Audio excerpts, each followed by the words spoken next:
I want to tell you something that you haven't heard for a while. You have an appointment.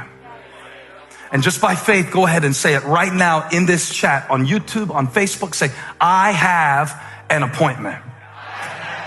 Come on, I'm preaching to somebody because you have an appointment.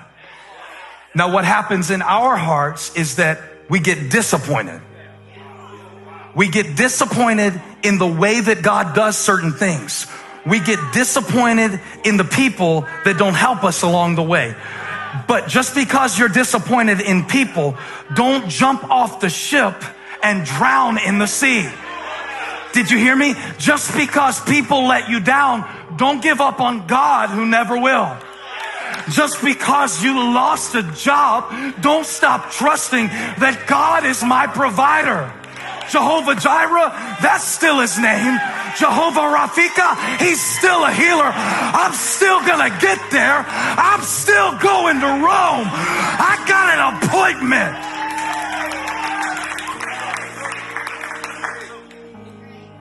Some of the stuff that you're going through right now is getting you to the places that you ask God to take you, but you just don't like how you're getting there.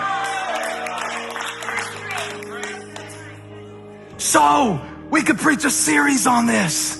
How many want me to preach a whole series on the appointment in the storm? Did you know that you have an appointment in the storm? Paul knew something in the storm that the other people didn't know. What did he know?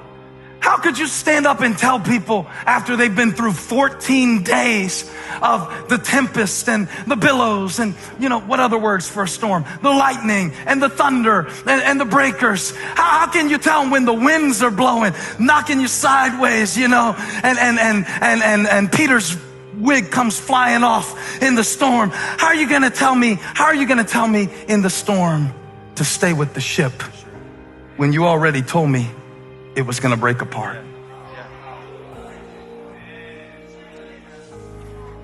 How could God call you to stay with something that is breaking?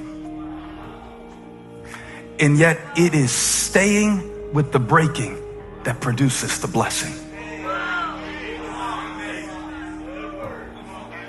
It's breaking. It's breaking. Not my boat, my heart. My heart is breaking. Did you know that the place God promises to dwell, not visit, is the broken and contrite heart? What does that mean? That means that when my heart is breaking, it is important that I abide in God's love so that I can experience his presence in a greater measure.